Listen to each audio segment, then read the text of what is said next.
Baik, saudaraku semuanya, di sini saya Mayor Purnawirawan Muhammad Saleh, ya, kedatangan tamu yaitu calon Bupati Kabupaten Bekasi untuk periode 2024-2029. Tentunya karena hadir di podcast saya akan tentunya akan bertanya beberapa hal kepada calon bupati kita, yaitu Kabupaten Bekasi. Nah, bagaimana kabarnya Pak Dokter? Alhamdulillah sehat selalu. Alhamdulillah sehat selalu, dan ya. Penuh semangat. Penuh semangat. Nah, biar warga Kabupaten Bekasi bisa lebih mengenal dan akrab, mungkin Pak Dokter bisa memperkenalkan diri ke netizen. Silakan. Baik, terima kasih kesempatan waktunya. Ya. Saya terlebih dahulu ingin memperkenalkan bahwa saya nama Dr. Haji Ahmad Hidayat. Saya selaku dokter berprofesi dokter yang bertugas di Dinas Kesehatan Kabupaten Bekasi. Dalam hal ini saya bertugas di salah satu UPTD Puskesmas. Dan saya pun alhamdulillah dipercaya oleh beberapa puskesmas yang ada di Kabupaten Bekasi, lebih kurang 56 puskesmas di Kabupaten Bekasi. Saya selaku Ketua DPC Dewan Pengurus Cabang Apkesmi Akselerasi Puskesmas Indonesia untuk Kabupaten Bekasi. Saya hari ini alhamdulillah dapat bertemu dengan Bapak Muhammad Saleh, Mayor Muhammad Saleh. Pada kesempatan ini saya diberi kesempatan untuk memperkenalkan diri kepada masyarakat Kabupaten Bekasi. Tentunya ini sebuah kebanggaan buat saya. Ya, siap. Bahwa saya sebagai insan kesehatan, apa yang tadi disampaikan, saya ingin mencoba dari profesi sebagai insan kesehatan dan selaku juga sebagai birokrat ASN, ingin hijrah ke dunia politik. Yang insya Allah dalam kontestasi politik, khususnya masyarakat Kabupaten Bekasi, memberikan dukungan dan doanya agar maksud dan tujuan serta cita-cita saya untuk Kabupaten Bekasi yang lebih baik, yang lebih maju dan sejahtera bisa terwujud. Ya. Baik, itulah tadi perkenalan singkat daripada Pak Dokter, ya, calon bupati kita. Nah, di sini saya mau bertanya-tanya sedikit. Saya Pak Dokter salah satu anak ideologis dari Pak Prabowo. Jadi saya mulai mengikuti Pak Prabowo, walaupun waktu itu beliau belum kenal saya, itu sejak 2013. Ya, 2013 waktu itu saya ada di Kalimantan Timur. Pertama di sana ada beberapa rumah memasang Partai Gerindra. Akhirnya saya ngikuti terus. Nah, singkat cerita 2017, ulangi 2014, ya, melalui teman saya akhirnya ikut Pak SBY waktu itu masuk di Istana Negara 2014, yaitu Pak Prabowo berpasangan dengan Pak Hatta waktu itu. Nah, saya ikut kampanye, tapi walaupun Pak Prabowo tidak tahu kalau saya kampanye, tapi video-videonya ada. Namun efektif saya ikut Pak Prabowo itu 2017. Dari situlah Pak Prabowo,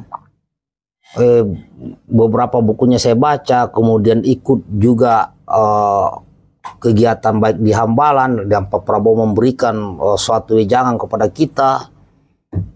Dari situlah saya semakin mengenal Pak Prabowo, cita-cita Pak Prabowo yang sejak puluhan tahun ingin bagaimana kekayaan alam dikelola bangsa sendiri, ya, dan sebagainya. Nah, sekarang Pak Prabowo sudah terpilih menjadi presiden. Dan di situ program cita-cita Pak Prabowo akan dilaksanakan. Yang paling berat nanti itu adalah hilirisasi ya. Potensi yang ada di Indonesia khususnya kepada potensi sumber daya alam kita. Kemudian ada program yang sangat menyentuh kepada rakyat adalah makan bergizi gratis kepada anak-anak sekolah. Nah, karena Pak Prabowo sudah jadi presiden, tentunya Pak Prabowo harus connect antara pemerintahan pusat ke provinsi maupun kabupaten. Harus seirama.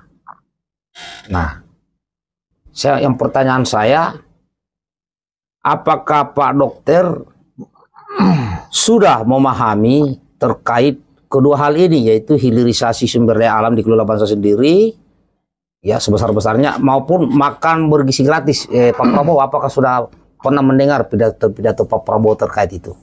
Ya, baik. Selama ini memang kita selalu melihat apa yang menjadi harapan-harapan bangsa ini.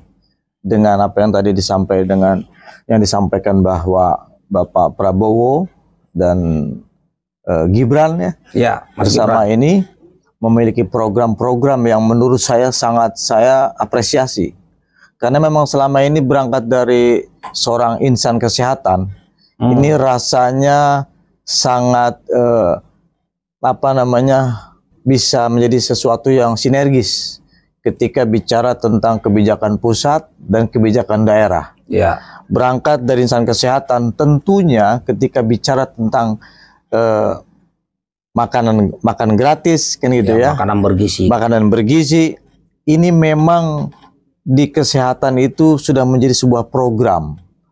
Mungkin ini hal-hal yang barangkali dengan adanya sebuah keinginan dari seorang pimpinan, dalam hal ini Presiden Prabowo dan Gibran, suatu ketika dengan maksud tujuannya untuk ke depan, ini masuk dalam kategori menurut saya ini lebih mengarah bagaimana membentuk sumber daya manusia yang unggul dengan makanan yang bergizi. Ya. Karena kita tidak hari ini berbicara, tapi kita bicara tentang bagaimana menuju Indonesia Emas tahun 2045.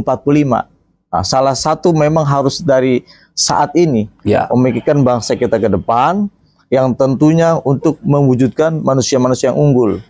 Konteksnya gizi ini adalah bagian dari kesehatan. Saya selaku profesi sangatlah memperhatikan hal ini. Jadi kita sangat menyambut baik ketika seorang pemimpin kita yang sangat memperhatikan hal ini. Karena bicara tentang makanan yang bergizi, tentunya tidak di daerah perkotaan, tidak di daerah pedesaan. Ini bersikap nasional. Artinya kita bicara menuju Indonesia Emas 2045. Indonesia Emas 2045. Nah, ini luar biasa ini menurut saya. Pak Dokter udah memahami itu ya. Alhamdulillah, karena memang ini sebuah konteksnya kita bicara kesehatan. Oke, kenapa saya bertanya demikian? Karena ada beberapa calon kepala daerah yang minta saran kepada saya. Saya bilang begini, di daerah kalian suara Prabowo Gibran menang apa enggak? Menang. Nah, itu gampang saya bilang.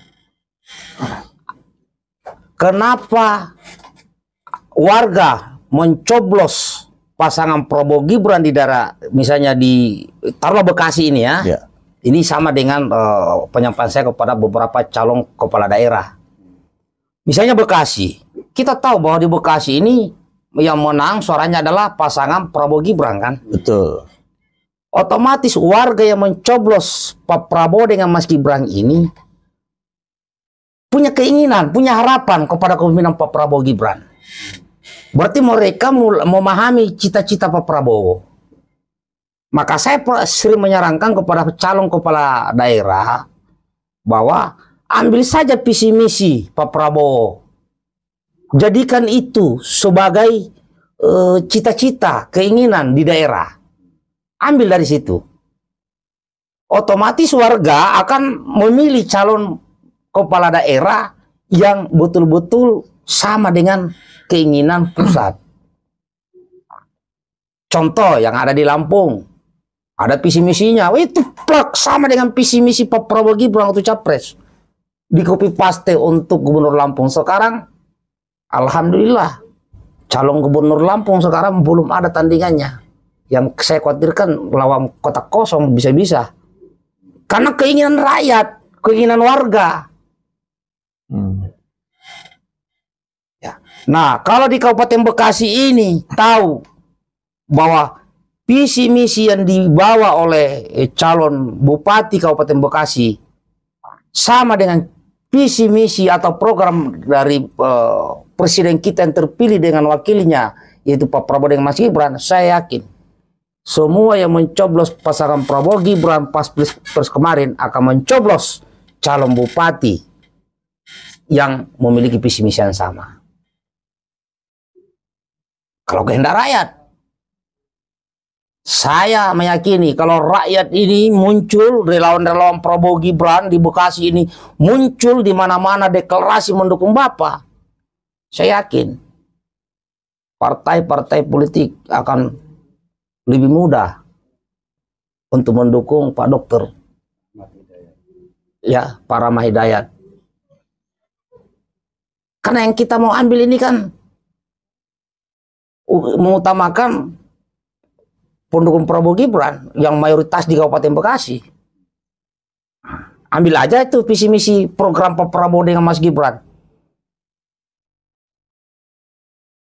Maka relawan-relawan yang kemarin mendukung Prabowo Gibran akan melihat, oh, di sini kan ada relawan Gemoi, ya, ada relawan Bolo Demas, ya, beberapa relawan. Kalau ini kumpul Pak, mendukung Bapak, saya yakin partai-partai politik akan lebih mudah untuk berkoalisi membantu Bapak untuk maju jadi bupati.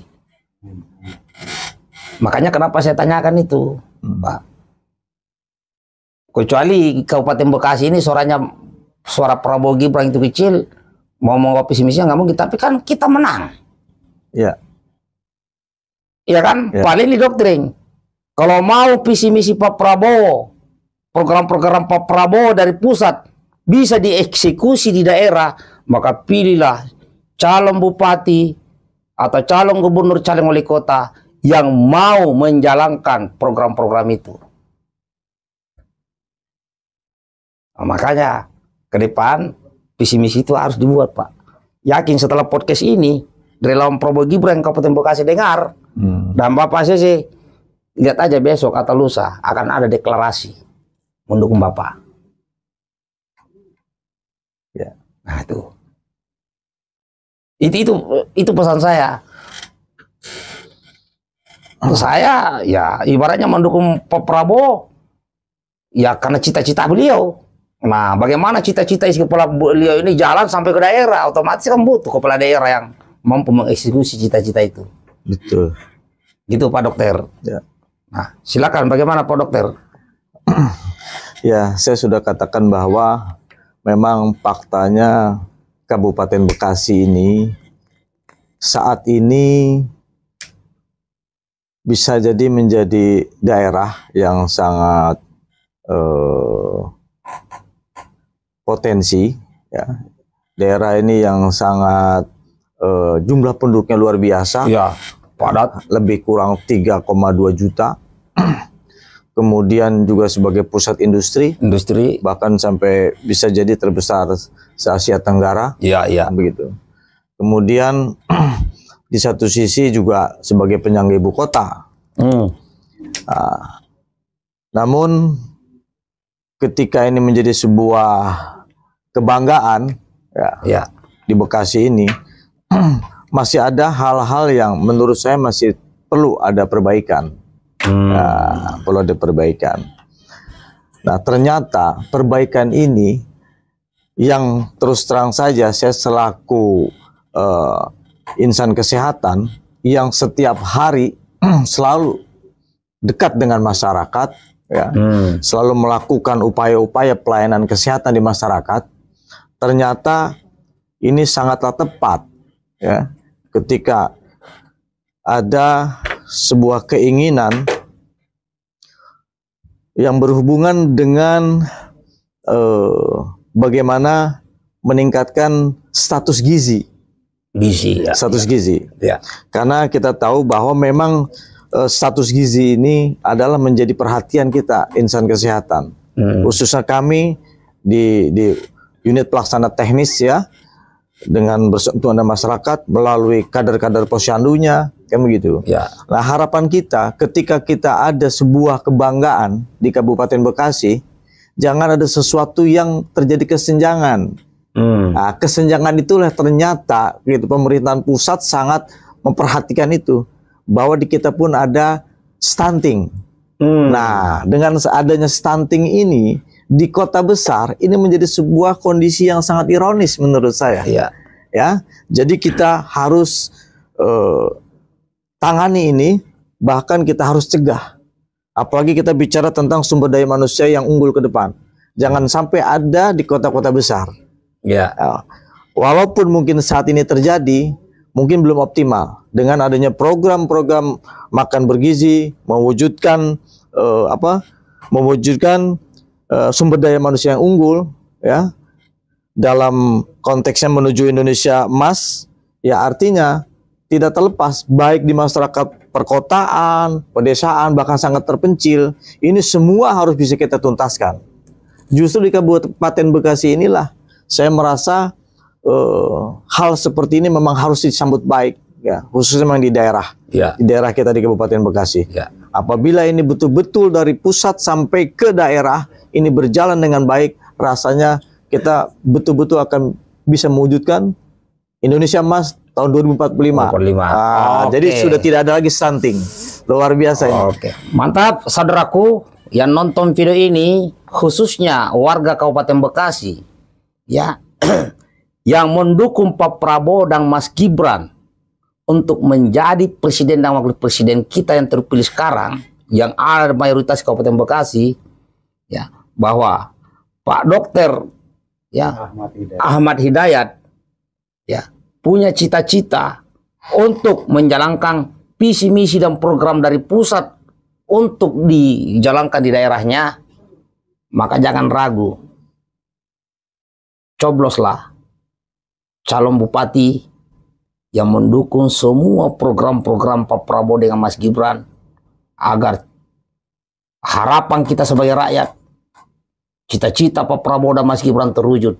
Tentunya kita butuh bupati yang memahami dan mau menjalankan cita-cita pemerintahan Prabowo Gibran untuk mencapai Indonesia Emas 2024. Nah, ulangi 2045. Nah, di sini saya sudah tanya jawab dengan Pak Dr. Ahmad, bahwa beliau sangat memahami cita-cita Pak Prabowo dan beliau akan maju menjadi calon bupati Kabupaten Bekasi. Untuk itu, relawan-relawan yang masih terbentuk sekarang ini, silakan kalian pikirkan, dan kalau yakin, buat deklarasi dan dukungannya. Demikian. Ada yang mau disampaikan terakhir untuk warga Kabupaten Bekasi, Pak Ahmad, silakan. Ya. Baik, kepada masyarakat Kabupaten Bekasi, tentunya saya sudah sampaikan, saya selaku dokter, profesi saya, dan saat ini saya pun masih di ASN, di birokrat, untuk terjun ke dunia politik, berangkatnya dari sebuah dukungan tentunya dari masyarakat, dan tentunya khususnya nih dari insan kesehatan. Insan kesehatan. Ya. Nah, ketika mungkin saya selaku profesi di bidang kesehatan ini, kita tahu bahwa tujuan yang paling utama adalah bagaimana kita bisa di Kabupaten Bekasi ini meningkatkan derajat kesehatan masyarakat. Kita tahu bahwa derajat kesehatan masyarakat ini sangat dipengaruhi oleh faktor-faktor, diantaranya faktor lingkungan. Ya. Nah, faktor lingkungan ini kita bagaimana ke depan bisa benahi supaya faktor lingkungan kita ini terjaga dalam kondisi yang sehat. Kemudian ada faktor yang bisa jadi karena perilaku. Nah, kita bagaimana juga menghimbau kepada masyarakat untuk bisa perilaku hidup bersih dan sehat. Ya. Dan satu lagi, faktor yang mempengaruhi tentang derajat kesehatan khususnya di Kabupaten Bekasi ini adalah pelayanan kesehatan. Pelayanan kesehatan di Kabupaten Bekasi ini saya berharap ke depan bisa lebih ditingkatkan lagi untuk pelayanan kesehatan. Baik dalam pelayanan kesehatan di pelayanan kesehatan secara instansi maupun kita bagaimana melakukan sebuah upaya upaya kesehatan bersumber daya kepada masyarakat. Jadi menuju kesehatan yang mandiri, seperti itu. Dan tentunya ada hal-hal yang berkaitan dengan penyakit-penyakit yang ada di Kabupaten Bekasi. Kita punya sarana pelayanan kesehatan yang rasanya ini bisa untuk mengoptimalkan dengan pelayanan-pelayanan kesehatan yang saat ini sudah kita lakukan. Dan harapan ke depan tentunya semua bicara konteks kesehatan ke depan ini bisa lebih baik, lebih maju, dan harapan kesehatan di Kabupaten Bekasi ini bisa kita layani dengan sebaik mungkin. Oke, mantap. Sip. Salam dari Dr. Ahmad Hidayat. Mantap. Assalamualaikum warahmatullahi wabarakatuh. Oke, terima kasih. Ya. Dokter, halo Pak